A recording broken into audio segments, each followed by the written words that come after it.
All right, so we're going to start talking about using visual aids. This is the last piece of the puzzle, right? We've learned how to write speeches. We've learned some techniques for delivering our speeches. Now we're going to learn how do we convey information visually to our audience in a way that supports what we're saying verbally.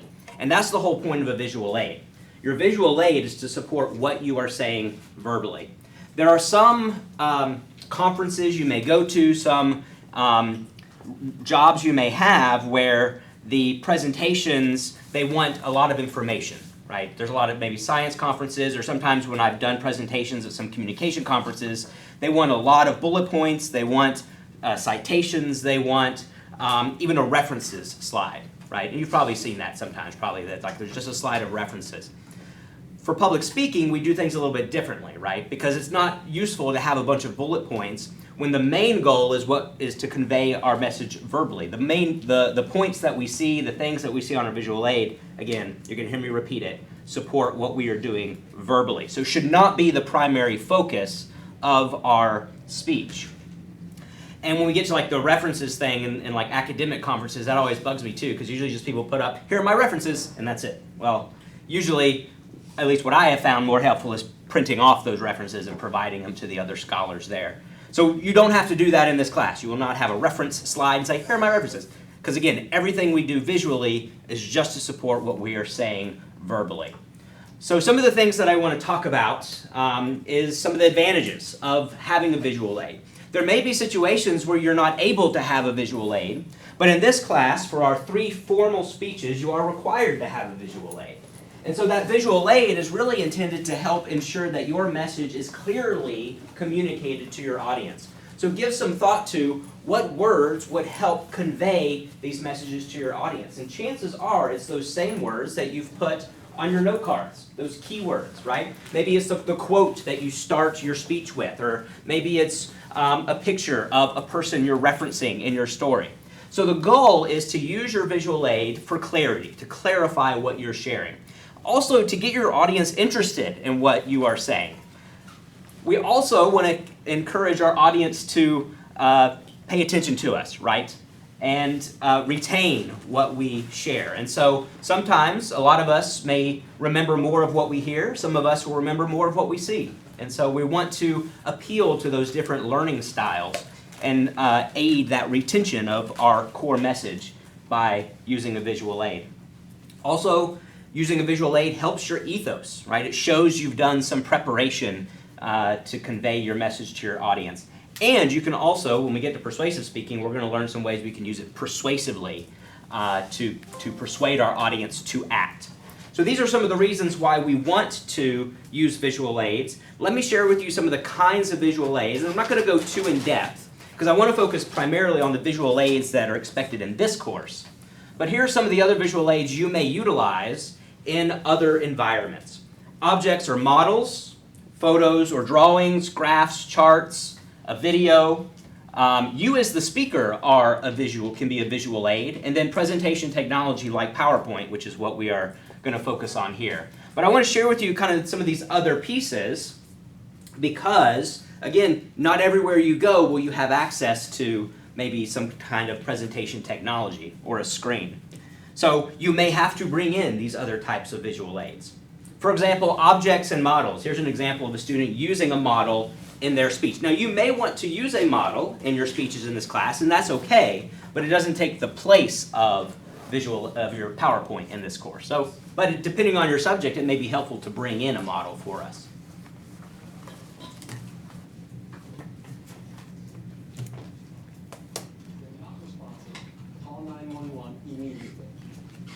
It's at this point that experts used to recommend that you give mouth-to-mouth resuscitation. But recent studies, such as the one led by Dr. Michael Sayer of Ohio State University and approved by the American Heart Association, have concluded that mouth-to-mouth is no longer necessary. Instead, simply begin chest compressions. Begin by finding the center of the person's chest. You're looking for the notch directly beneath the breastbone. Place the palm of your hand just above that notch and interlace your fingers, one hand on top of the other. You want to keep your arms straight and your elbows locked to create enough pressure. Your movements should be strong enough to compress the chest 1.5 to 2 inches. To get the heart going, you're going to need to pump fast, about 100 times per minute while counting out loud. 1, 2, and 3, and 4, and 5. Continue pumping as vigorously as you can until the paramedics or other emergency personnel arrive. I like this example because you see kind of how polished, right, his delivery is with demonstrating this process. So any of you that are doing a process speech, again, you don't necessarily have to bring a model, but you can see there was a point there where he put his note cards down and he was focused on demonstrating that process to us. So I like that because, again, it demonstrates the more formal speech delivery that we're looking for in this course. So when we talk about photos or drawings, so in this course, do not bring photos, do not bring drawings to pass around, as that can be distracting. So you want to avoid passing things during your speech. You want your audience's attention on you and your visual aid. Make sure that whatever you're sharing is large enough on your screen for everybody to see it. And like I said, I recommend presentation technology. PowerPoint is the foundation. There's others out there, right? Keynote or Prezi, which, again, depending on your experience with those, again, PowerPoint is the kind of foundation.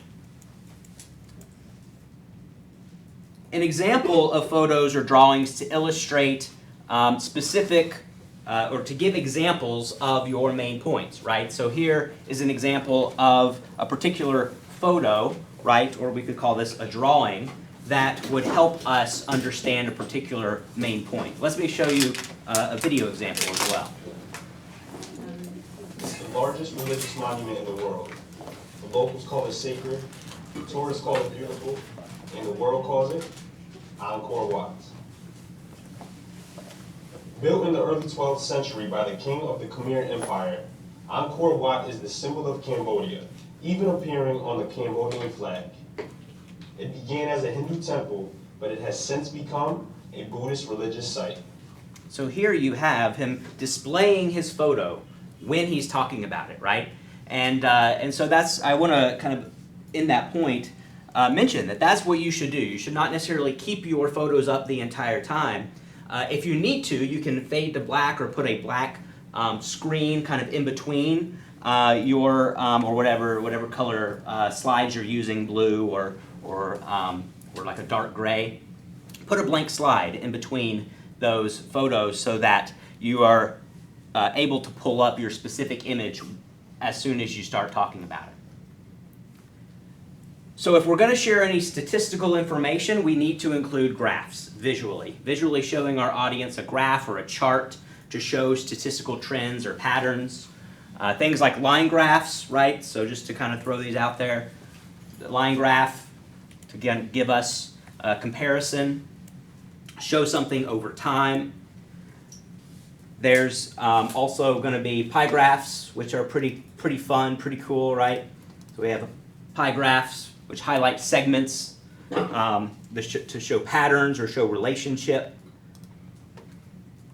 So again, if you're using statistics or numbers, consider creating a pie graph. And you can do this, and I would, if you've not done this in PowerPoint before, you can do it very easily in PowerPoint. As long as you have the numbers and the words, you can create these pie graphs in PowerPoint. We also have bar graphs, right? So horizontal bars that show comparisons. So if you're comparing, if you're doing, for example, a comparison informative speech, you may want to utilize a bar graph. So these are just some of the examples, and kind of the last one I have is a chart. So, you may have to create this, is essentially what I'm sharing. You are doing the research and the information. Sometimes you can find this in your research, but you may have to create it, in which case you can do that in Word, PowerPoint, or even Excel.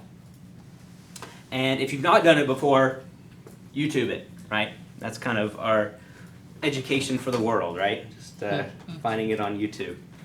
That's usually my go-to, right? If I've never done something before, pivot tables in Excel, and I hadn't done that before, I hadn't learned how to do that in a class.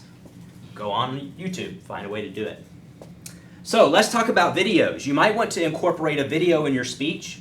If you do, make sure it's very short, because again, the video is not taking the place of your speech. So it should be, 30 seconds or less. And it really is to demonstrate something, to show us something, or a piece of something. So if you are going to use a video, make sure that you have it embedded. All the videos that I have, right, in this course, I've embedded into PowerPoint. So I'm not having to go out into a web browser, go to YouTube and pull it up, right? I just click next on my clicker and the video plays. And I'll kind of show you how we can do that. So, but we want to make sure that not all the time will the video that we want to share be at the start, right? So we may want to go forward a little bit into the video and start at 30 seconds in or a minute in if that is the content we want to emphasize. So we want to make sure we cue that clip to start, and I'll show you how to do that. Cue that video to start when we want it to start, because again, we don't want to share anything that's not relevant to our topic or that is too long. So we want to integrate it smoothly, direct our audience's attention to it, and do our best to avoid low resolution that may be grainy and hard for our audience to see. And then lastly, the speaker as the visual aid. Similar to the demonstration we just saw of CPR, right? You can use your body, you can use your posture, you can use yourself to demonstrate a procedure or a process. Just make sure, like the video we saw, you practice coordinating your words with your actions, and practice that. Making sure your words and your actions are aligned, and that's going to take rehearsing it multiple times. So now let's talk specifically about what I'm looking for in this class, which is using PowerPoint and presentation technology for our visual aid, because we want to use it strategically. We want to use it to enhance very specific points, but we don't want it to overpower the rest of our presentation. So again, the goal of the PowerPoint is just to reinforce what you are saying verbally. You should never at any point read your PowerPoint, right? It's not your note card. You should still have note cards in front of you. Your body should always face the audience. The PowerPoint is here behind you. If you need to glance at where you are in your PowerPoint, the computer will be up here, either this one or that one, and it'll be up for you to kind of glance over and see where you are in your PowerPoint. So at no point will you need to ever look back and read from your screen or view the screen, unless you are just directing our attention to it. So again, we don't want to give too much emphasis or give too much attention to our PowerPoint. So for visual aids, some tips for preparing your visual aid. I recommend you prepare them well in advance. As soon as you have a draft, you can go ahead and start creating your slides with those keywords. That way you can start using it when you rehearse your speech. Keep it simple. Again, we're not looking for large blocks of text. We're not looking for a bunch of bullet points. I'll share with you a design technique that we recommend in just a moment. Make sure that the font is large enough so you can see it. And I actually probably should make this font larger on this screen. When I'm doing this online, it's easier for people to see when they're on Zoom and I'm presenting. And so I should go in and for this classroom make it a little bit bigger so that people in the very back can see it a little more easily. Again, we want to limit the amount of text. We want to use our fonts effectively and only really use one, maybe two font styles. We also want to restrict our colors and only use maybe one or two or three different colors. And we want to make sure we are using our images strategically. And so let me give you an example of that. This is an example of a PowerPoint slide that I would use in a speech. I have very large text as the header. I have 3 bullet points with large keywords listed. So again, what I may be saying verbally is a lot more than this, but these are the key points that I'm wanting to get across to my audience. And so that the Harbin Ice Festival is in Harbin, China. It's the world's largest, and 800,000 visitors attend it each year. So again, I might be incorporating a little bit more of a story, maybe a little bit of a quote that I don't have on here. These are just the key points. Let's talk a little bit about effective fonts. So we want to make sure our fonts are not too fancy, right? That they're clear and easy to read. I would say no more than 2 fonts per slide. Make sure your fonts are standardized throughout. So again, pick 1 or 2 and stick consistently with those. And then make sure that they are properly sized on your slide. There are two different types of fonts, we could call them families of fonts. Anybody in here love fonts? Like just love fonts? Okay. I started out, like when I was in high school, I did a lot of graphic design work, and so we used a lot of different fonts. So we have some fonts that are just more effective than others, right? We have our kind of ineffective fonts here, which are beautiful, very creative, but they can be distracting. And so, again, it may seem boring, but we want to stick to the Arial, the Cambria, right? The Gill Sans, the Times New Roman. We want to stick to those because those are easier for our eyes to read, easier for our eyes to connect words with these particular fonts, whereas it's more challenging with the more creative fonts. I love them, but again, they can be distracting. There may be a point where you can use them effectively, possibly, but again, I would encourage you to stick more to the standard fonts. Yeah? We're going to ask, like, in what situations, I guess, would we be able to leverage using those fonts? Like, what kind of project? Yeah. I would say maybe as like a title slide, you could use a more creative font. Yeah, or yeah, if there was a font that, well, no, maybe just title slide. I'm trying to think if there's other, because again, the goal is to convey information clearly and simply. So if it's hard for anyone in the audience to read this clearly, even from the very back, then that would do us a disservice. We also want to consider our colors. So making sure we have good contrast with our colors, making sure there's that difference there, right? And this is an example of those kind of contrasting, different contrasting colors, right? I have this black background on every slide, and I have these brighter colors to kind of accent those slides. So easy to see. You want to limit the number of them, but keep the color theme consistent. I've already kind of shared this, so we'll kind of move on to a slide that I didn't include, but I want to talk kind of more about. Has anyone heard the words serif and sans serif? Yes. Yes. Who knows the definition of serif? It has the lines on top, I believe. It has the lines on top, right? And then sans serif, what is that one? It does not have the lines. Exactly, no lines. I only know that because of music theory. Mm-hmm. I might actually, yeah, I think that sounds about. So serif and sans serif. You can think of it as it's lip or no lip. So what is a lip? So some fonts have lips. Like Times New Roman is the best example because on the ends there are little lips. We have, where's another? Baskerville, little lip, right? Cambria kind of has it, but not. I kind of drew it like Cambria, this. yep, lip and lip. Yep, yes, Jacree's name tag has lips.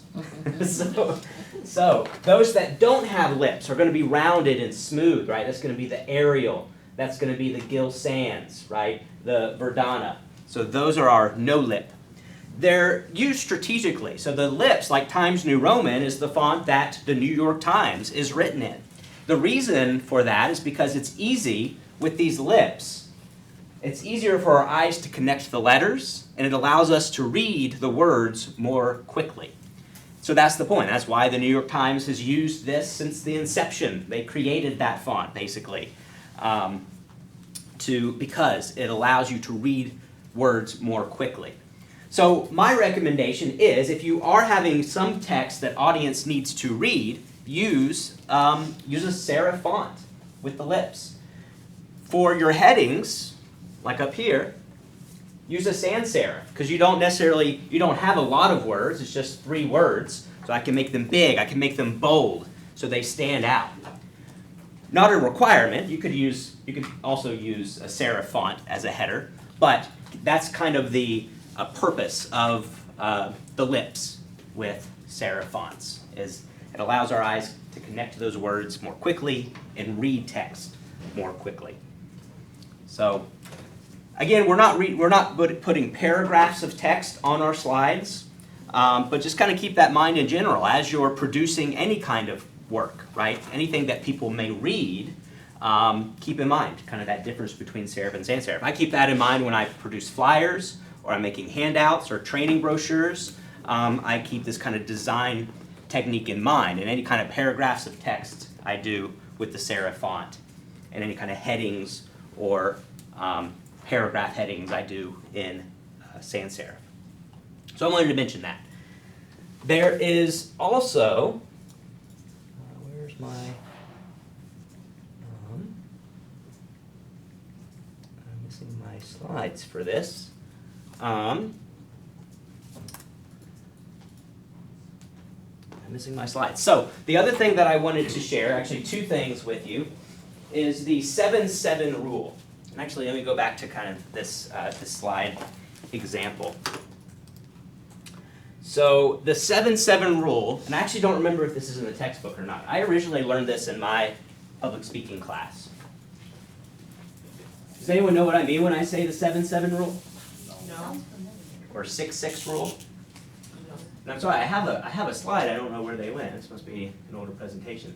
So the 7-7 rule, or over time has been shortened to the 6-6 rule, is a design technique that basically says we should, on our visual aid, when we're giving a PowerPoint presentation, we should have no more than 7 lines per slide and no more than 7 words per line. So we can look at a slide, and that's just a technique to help us ensure we are putting limited text on the slide. It's to count, right? Do I have no more than 7 or 6, right? And that's why over time I think it used to be 7, now people are recommending 6. So do we have no more than 6 lines? 1 line, 2 line, 3 line, 4 line, 5 line, 6 line. Looks like we're right at 6 lines. So that's where we're kind of looking vertically at the lines of text. And then, do I have no more than 6 words per line? 1, 2, 3, good. 1, 2, good. 1, 2, good. 1, 2, good. 1, 2, good. 1, 2, good. Good, I meet the 6-6 rule. So that's just a way to help ensure that we have limited text on our slides. So we want to make sure our slides meet either the 6-6 or the 7-7 rule. And so I'll do that. When you're delivering your speech and your slides are up here, I will be counting. In the back, I will be counting to see if they meet the 6-6 or 7-7 rule. So, and again, that's just to help us ensure we are keeping limited text and reducing the text. The other thing that I want to share is there's kind of 2 different ways that we can put our slides. So this is kind of the basic, right, where we have the lines of text, right? So visually, our eyes are kind of going from top to bottom, right? And we're going down. Here you'll see I have lines of text with a photo next to it. And PowerPoint does a lot of this automatically. All these design techniques are just built into the program now. But here you can see I'm essentially, my eyes are going from the top to the bottom. I could design a slide, maybe, where things direct my eyes from the bottom to the top. But mostly for the PowerPoint presentations in this class, I would recommend a top to bottom. There is another way, and we call it the Z pattern. The Z pattern is essentially saying you're going to put items on your slide that take your audience eyes and make them do the shape of a Z. And I'm sorry I don't have an example of that. It seemed to have disappeared. But imagine I would put maybe a picture here, some text here, a picture here, and a text here. Or I could do text, picture, picture, text, right? Whatever it is, I'm making the eyes go in this Z pattern. Or maybe they call it an S pattern nowadays, but I learned it as the Z pattern. So again, we want to be intentional about how we are conveying this information, and we can be strategic by understanding that our audience, at least with the information that we are providing, they are best able to absorb the information if we guide them through it. And we can guide them by not just directing them with words, but directing their eyes, right? So that is the Z pattern or the top to bottom pattern are two patterns I recommend. Make sense? And I'm sure there's more out there, but I've not been in graphic design for some time. So those who are in that world probably have a few others. So that's what I have in regards to our visual aids. Let me talk now about online speaking, because this is a part of our world. This is a a part of our everyday life nowadays. And I like to start off with a quote by Bill Gates, because I feel like this really epitomizes really where we've gone as a society. He said this, he said the PC, your personal computer, I would actually probably change that just to say electronic technology, right, computers. But he's saying the PC has improved the world in just about every area you can think of. He said amazing developments in communication, being able to collaborate. We've become more efficient. There's new kinds of entertainment and social media that have all emerged because of this technology called the personal computer or computer systems. And the ability to give a voice to people who would have never been heard. And I don't know if you know much about Bill Gates, but him and his wife Melinda do a lot of work ensuring that people in other countries who don't have regular access to computers or the internet are able to get that access. And so I feel like in some ways they are kind of practicing what they preach and being able to help give a voice to people in communities who maybe wouldn't have a voice if they don't have access to that technology. And so I share that because I see this as kind of where we're going. And I was giving this presentation before the pandemic, and so it's interesting to see how during the pandemic this came true, this came to life, right? I used to teach this class in a hybrid model where I would lecture online and we would do our speeches in person on campus. And that kind of went away during the pandemic, and we were doing everything, right, on Zoom. And so I'm sure many of you remember those days, and maybe you still have some classes that are online, asynchronous courses. And so we need to be able to deliver content effectively through that medium. And so I have just a few tips and tricks for you in regards to online speaking. And I want us to practice this, and this kind of speaks a little bit to the modification that I've made to the Chicago Places speech, because I'm wanting us to utilize this to give that speech. So we won't give that speech in person in class. I'll want you to video record your delivery of this speech, and I'll show you how to do that, and I'll show you an example of a student doing that. And I'll show you the technology that I recommend you use, you don't have to use, and kind of show you a cheap, easy, free way to do this. So that's kind of the direction we're going. So let me start off by sharing, there's essentially kind of two categories of speeches. There's those that are going to be maybe recorded online or delivered asynchronously, but the goal is to share the information with an online audience. There's also the real time, like what we have right here, right, in this space. We have synchronous, let me back up. Asynchronous is you view on your own. Synchronous is done all at the same time, like what we're doing here.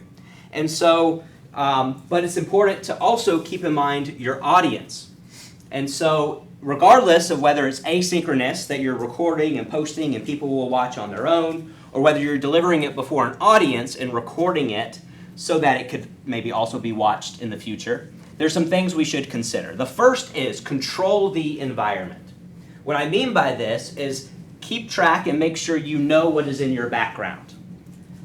So here you see an example of a speaker where it's a little harder to see them, right, because of their background, because of the window in the back. Whereas a blank wall, right, they stand out. They're more visible, easy to see. So make sure you evaluate what's going to be behind you when you're delivering your speech.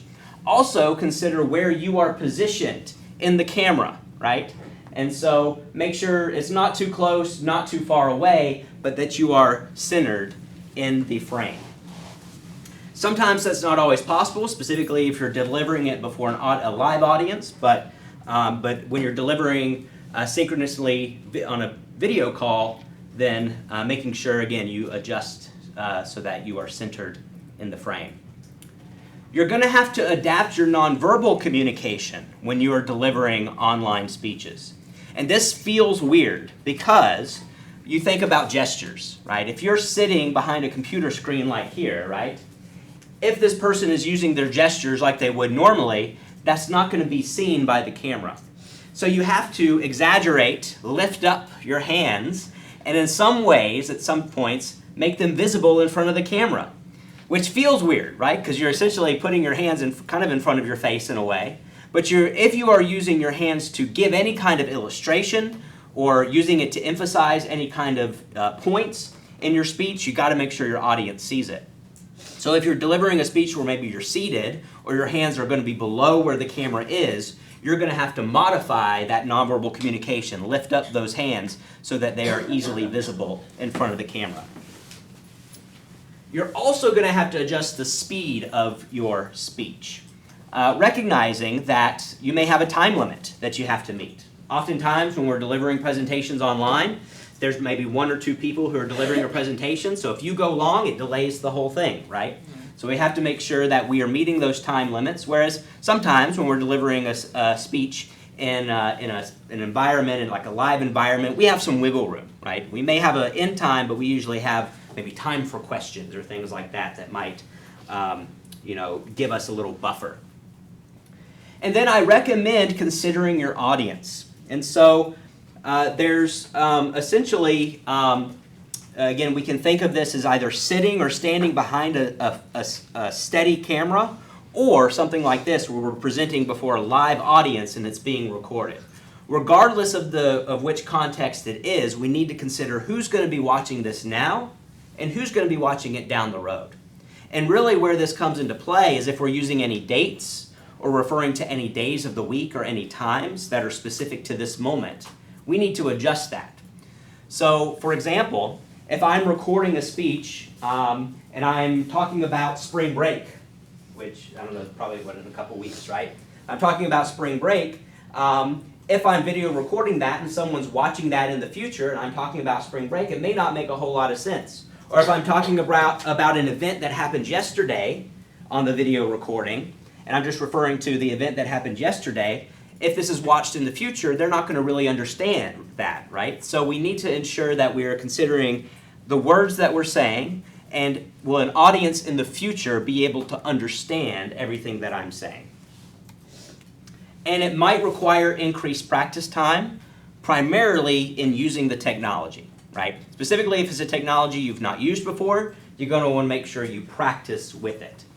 So you're going to have to devote a little more time to the practice piece so that you're confident when you're delivering your speech. I can't tell you how many times I've attended a webinar or attended some kind of online presentation and someone's been muted and they've started talking, right? I've done it myself. But if they are the presenter, it hurts, it damages their ethos, it damages their credibility, right? And so, but that's the simple part. Just imagine if they didn't know how to operate the technology that they're using, that just continues to damage the ethos. So again, if you're doing some kind of online speech, make sure you spend that additional time practicing with the technology.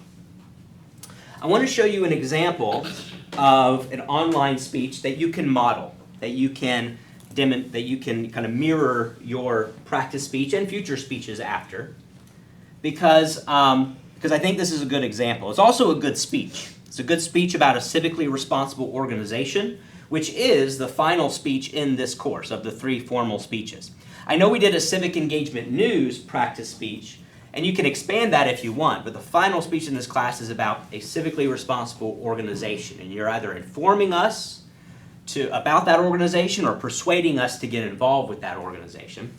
And so this is an example of a good quality, I would say, leans persuasive. So see if you can make note of what we've learned about in this course, the sources that the speaker cites. See if you can recognize the transitions between main points. What are the speaker's main points? So I'm going to play this video, and I encourage you to take some notes. What stands out to you?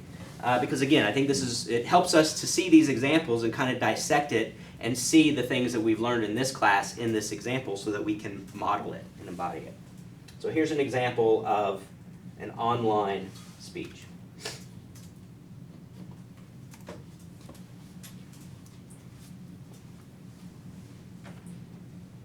Hi everyone, can you see me and hear me okay? Great. If you're like me, a water bottle like this is never too far away. But there are millions of people who don't have such a luxury. Not the bottle. They don't have the luxury of the water inside. In fact, there's a worldwide water crisis. The World Health Organization estimates that over 2 billion people, 30% of the world's population, lack regular access to clean, safe drinking water. One way to address this crisis is to support organizations that help communities access clean water. I am here to encourage you to support one of those organizations. Charity Water, a highly regarded charity that helps people in some of the poorest places around the world access clean water. Now, I know we're all college students and we don't have lots of extra money, but one of the best things about Charity Water is that every penny you contribute goes directly to helping people in need. Let's start with some basic facts about water. The sad truth is that far too many people don't have access to clean, safe drinking water. Here's the most recent data from the World Health Organization. More than 2 billion people drink water from a source contaminated with feces. Of that number, around 900 million don't have access to a managed source of drinking water. And of that number, some 160 million have to collect their own water from untreated lakes, rivers, and ponds. These numbers come with some horrific results. Contaminated water is linked to the spread of cholera, dysentery, typhoid, hepatitis, and polio. The WHO estimates that every year 850,000 people die just from diarrhea caused by unsafe drinking water. About 360,000 of those people are children under the age of 5. It's because of these heartbreaking numbers that we ought to support Charity Water. Charity Water works with community partners to build sustainable water projects in some of the world's poorest communities. The key to their work is connecting with organizations, groups, and individuals that can build and manage their own water projects. With Charity Water's help, communities can drill wells, set up rain holding tanks, and install purification systems. Most important, Charity Water works. As its website explains, it has helped with 23,000 water projects in 24 countries, serving an estimated 7 million people. In Honduras, Charity Water helped install a water pump, so villagers didn't have to get water from the nearby river. In Rwanda, it helped dig a well so people didn't have to drink water from a stagnant pond. In India, it helped construct a water system to pipe clean water into town from a nearby mountain. Not only does Charity Water complete these projects, but it does so while being financially responsible. Usually, when you donate to a charity, a percentage of your money goes to overhead costs and administrative work. But with Charity Water, private donors pay for all these costs. This means every penny you give goes to helping people in need. But you don't have to take my word for it. The charity evaluation website, Charity Navigator, gives Charity Water a 4-star rating, the highest possible. Likewise, Give.org reports that Charity Water meets or exceeds all 20 of its standards for accountability. These are just some of the reasons we should support Charity Water. Even though we're college students and we don't have bundles of cash lying around, we can still make a difference. So go to Charity Water's website and give $5, $10, or $20, the same you might spend at Starbucks or hanging out with friends this weekend. Every penny you donate will give the gift of clean water that we take for granted. Thank you. So there you have a call to action, which is strictly persuasive. So we won't do that in our informative speeches. We'll do that in our persuasive speeches, though. A call to action. Here's where you can go to be a part of this organization. So some things I wanted to point out. You saw in her visual aid, right? She actually used the Z pattern in a way, right? There's big font, and it showed up here, it showed up there, and it showed up here in the center, right? So she guided us through those points intentionally and put them up as she was saying them, not before and not after.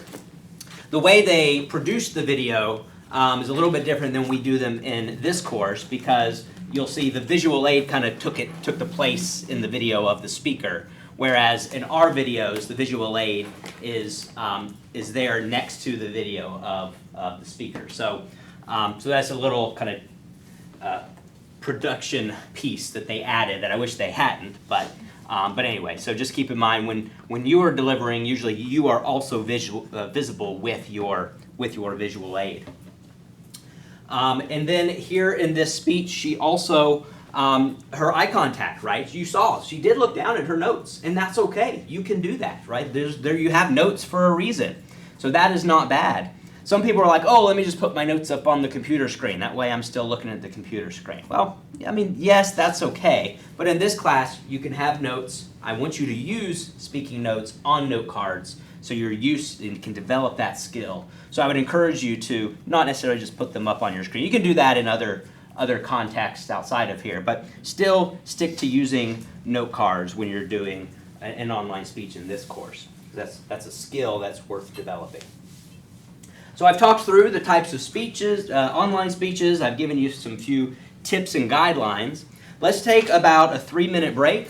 I'll pull up a demonstration here, and I'll kind of show you. I'll show you how to do some things in PowerPoint in preparation for the Chicago Places speech, and I'll also show you kind of my recommendation as far as the technology to use for the Chicago Places speech. So about a 3-minute break at 6:17, we will come back together.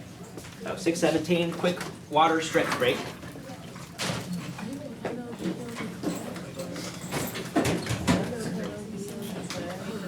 Which videos?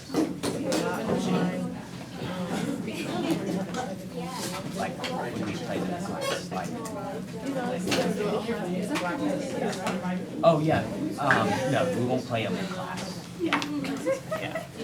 But you will post them so others can watch them.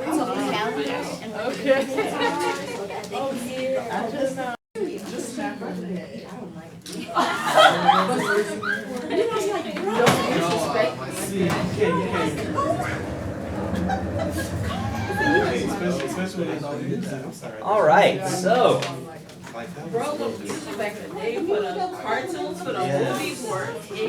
So by a show of hands, who has inserted a video into a PowerPoint before? Anyone? Okay. Good, a good number. Embedded it? Okay, embedded, yeah, or no, just embedded it. We did. Okay. So I'm just going to show that real quick. It's a refresher for those of you who've done it before. Also show you how to start it at 1 minute in. Record your device. How many people have recorded a presentation before via Zoom? Okay, just a few hands. Okay, so I'm going to share with you how to do that. Zoom is my recommended platform because you can download the free version of Zoom if you don't have it. You're just limited in what you're able to do, but what you can do, at least last I checked, was record to device, which is really what you want. You want to get a video file. So you don't have to use Zoom. You can use any other system you want, but the goal is to get a video file that you can embed within Brightspace, and I'll show you how to do that.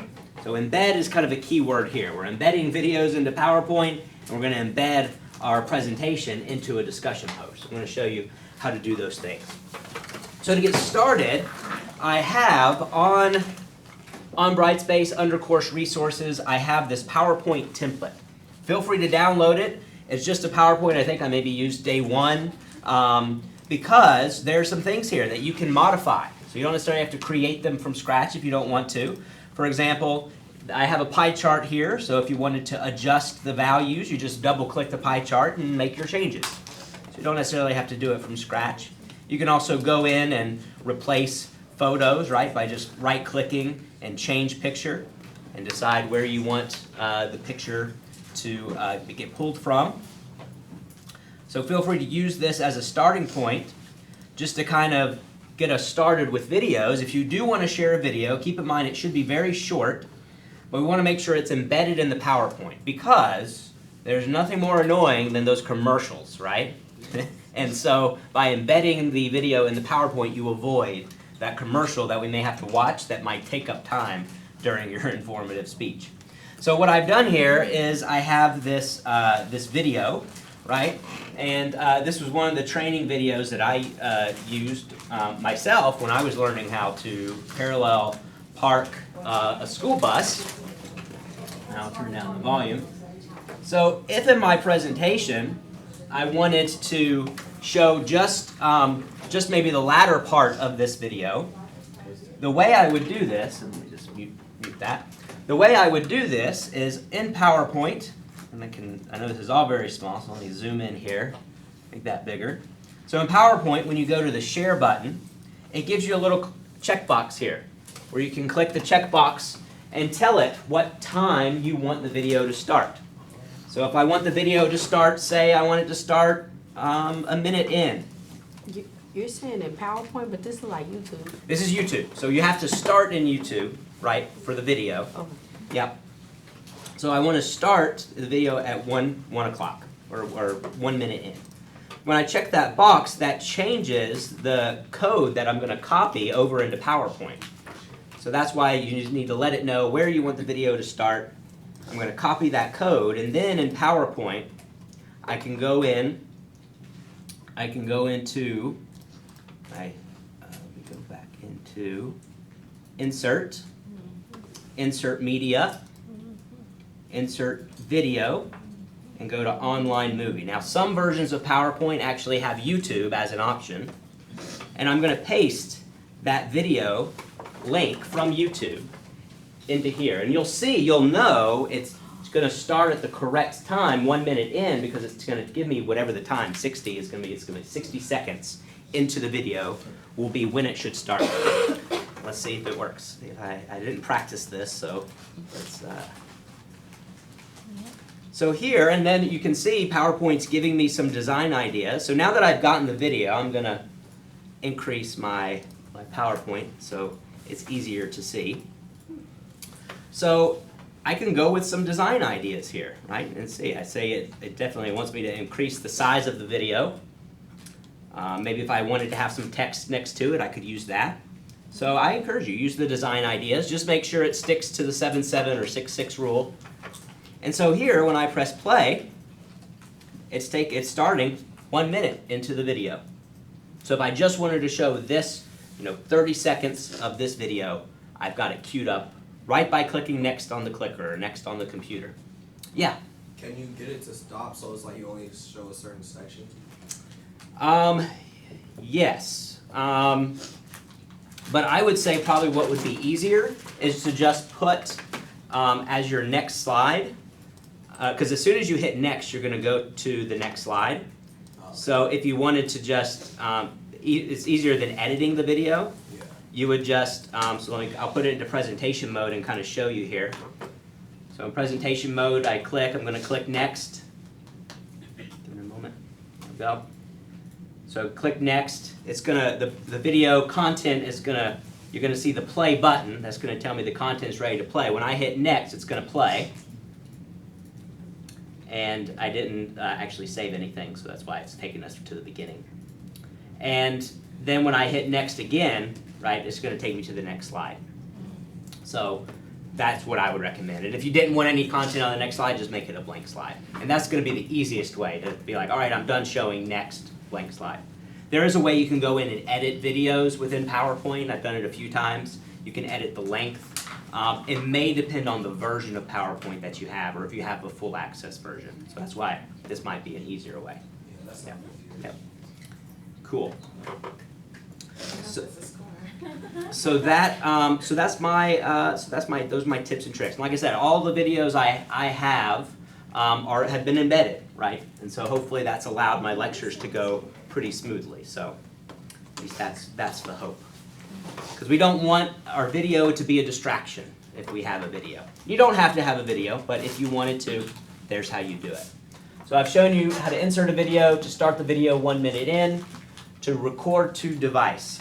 So here's what I recommend. Like I said, I recommend using Zoom. With Zoom, when you start a meeting, and if you have the free version, you're limited, I think, to an hour, right? Anyone have the free, I think it's maybe 60 minutes. You're limited the length of time that you're allowed to have on Zoom. And so on Zoom, and I'll just kind of expand the whole thing here. On Zoom, you have your options down at the bottom. What you're really looking for is going to be the record button. And when you click record, it's going to give you some options. And I have a paid version, so it lets me record to the cloud. If you have a paid version or what's called an enterprise version, so if you work at a company that maybe has a Zoom subscription, you might be able to record to cloud. And I do that sometimes, but really what we're looking for, again, we need a media file. And so record to computer, or if you're on a Recording in phone, progress. it would be record to device. And so, because again, you could do it on a phone as well. That's what you're looking for so that you can get that video. Now, when you're recording, I'm going to say with that, what you're wanting to do for your visual aid is you're wanting to share screen, which is, there it is, the green button down at the bottom. And I know probably the video tutorial at the start of the course kind of goes through this, but I just kind of want to kind of share because this is what I'm looking for the online speech. When you share, it's going to give you options. And if you have your PowerPoint already pulled up, that's the option you want to select. If you have any video or sound, you want to make sure you select Share Sound. And then Share. So then that, whatever is highlighted in green, is now visible to my audience, in addition to the video of me. And so similar to like you see for my instructor examples for the Chicago Places and the Civic Engagement News, I did those during the pandemic. And so I was doing it on Zoom. You can see my video in the corner and my PowerPoint front and center, so that you can see both the presenter and the visual aid. And so when I'm done recording, I go through my presentation and I'm done. I'm going to stop share, and I'm going to also stop the recording. Recording stopped. When I stop the recording, nothing happens yet because I have to end the meeting in order for the video to start processing. And so here, a little screen pops up saying it's converting. When it converts, it then tells me where that is. And that's if I'm doing it from a computer. I've not done it from a phone for a while, but you should, wherever your files are saved on your phone for video recording, that's where you would go. And what I would be grabbing is an MP4 file. And that MP4 file is what I can very easily upload into Brightspace. And so for the online Chicago Places practice speech, I have added to Brightspace a discussion post. That's just submission. So this is the assignment instructions and resources, but where you'll actually submit it is not the assignment, it's through the discussion topic. And the reason being is because I want you all to be able to see each other's videos. I will post on Brightspace a video of me showing you how to embed a video in a discussion post, but I'm just going to kind of, so you can reference that if you want, but I'm going to kind of show you really quickly kind of what I'm looking for. You don't have to include any other information, you can just include the video. And so what I'll do is start a new thread, and I'm going to say my Chicago place is the Shed Aquarium. I know I misspelled that. Shed Aquarium. And I'm going to go to this button here that's called Insert Stuff. It has a little play symbol, pause symbol, record symbol, and stop symbol. I'm going to insert stuff and go to wherever my information, or wherever my video is, my MP4 file is. Now what I recommend is, so here, let me just kind of do this real quick. So let me upload, and let me go to, let's see, actually let me go back to where did I save it? It is saved. I'm going to go copy, paste.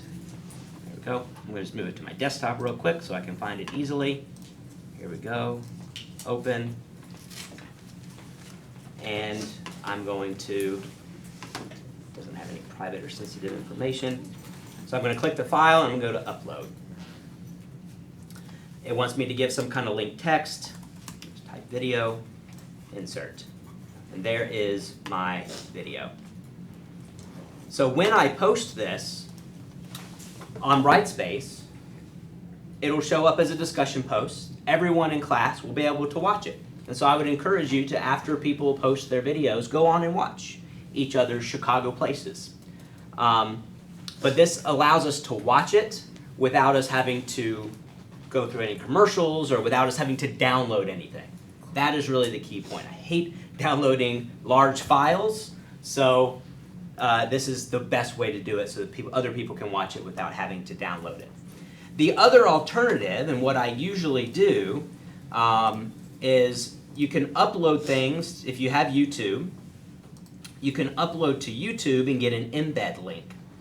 And so let me go maybe back to my videos. Go to my videos. So let me just go to the video from the other week's class. So when you're doing anything on YouTube, and I think I mentioned this already, if you don't want anyone else to see it, except the people you send the link to, it needs to be unlisted. So there's essentially 3 options that you get when you're publishing something to YouTube. Private, which means no one's going to see it, only you. Public, which means everyone can see it, or unlisted. And so that's why I do all my videos unlisted, and the people I share this link with will be able to see it. So if I wanted to, say, share this video as a discussion post, I could very easily, I'm going to delete this, I could go to Insert Stuff and go on YouTube and search my link. Oh, let me try move. And hopefully this hasn't changed. It might have. Okay, maybe it has changed. So here's what I would do. I would go to embed, enter embed code. And this code you can easily find on YouTube videos. If you go to share, and embed is the first option. It's got the two brackets. When you click that, it's going to give you a code, and again, you could choose to start at a certain time, right? So maybe I want to start, maybe like 90 minutes in, or 90 seconds in, 1 minute, 30 seconds. That's going to change my code that I can then just select all, copy it, and then when I go in here, I paste my embed code, and there's my video. So that's a way to insert or embed a YouTube video into a discussion post. So that's, I used to, with YouTube, let's try this. I could do this, let's go to YouTube, and if I wanted to, I think maybe what they changed is to do a keyword search. So, parking a bus, and that should give me options. Yeah, so that's what it changed it to. So you can search YouTube from here using keywords. So there you go. So if I wanted to insert that video, there you go. Boom, there's another video. So there you go. So I've shown you the recording, how to post that recording via a discussion post. And like I said, I have a separate video where I just show you this on Brightspace in case you get to that point and you're like, I forgot how to do this. So next, let me share, I shared this with you, this submission. So here is, I'm going to leave without saving. So here is what our mission is, right? Should we choose to accept it, as they say in Mission Impossible. So the Chicago places, this is the assignment, 1 to 3 minutes. The goal, again, is to practice these things. So you should not spend a lot of time on this. But I want you to practice this before you do this for the informative speech. So what I've done is I've changed the deadline to this to be February 20, no, I didn't change the deadline. I changed the deadline, I didn't change the deadline. There we go. I thought I guess I didn't save it. I'm going to change the deadline so you have some time to do this. But again, I want you to do it before I may put the deadline as the 3rd, but I would say if you can do it this weekend, do it this weekend. Because the goal is to practice. So move the deadline to the 3rd. But again, the goal is to record yourself using a PowerPoint to go through 2 photos of your place. Use the outline as best you can, but again, you're not going to be graded based on using a rubric, right? So I'm going to watch them because I want to learn about your places. But again, the goal is just for you to practice, to click next on your photo when you're talking about your photo. Practice using an organizational pattern and and to order your main points. So again, not a lot of time on this, but just use it as this opportunity to practice. Your primary objective over the next couple weeks is to expand your draft into your full sentence outline. So that's really where your focus should be. So use this as a chance to practice real quick and move forward. Sound good? Yes. And like I say, you'll submit it actually here through the discussion post, not through that assignment. So that's this week. Or kind of next week, or until March 3rd. And, that's where I moved it to. There it is. So I moved it to week 7. So not due until then. But again, I'm not kind of checking on this to again, the goal's just to practice. Where was I? I moved the wrong one. I was like, I swear I updated the date and I moved the wrong one. Disregard that. I made the civic engagement news the wrong date. Sorry, that should be the Chicago places. So I will fix that.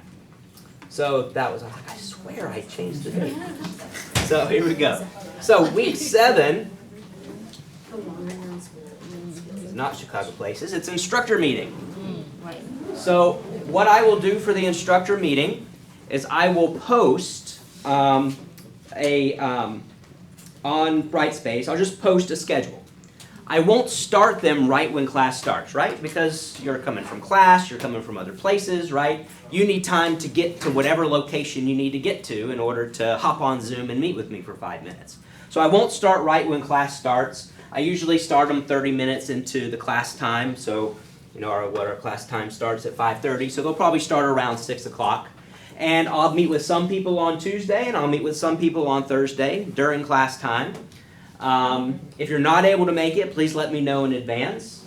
But the goal is for us to check in about the course, to check in about your informative speech, whatever you want to check in about.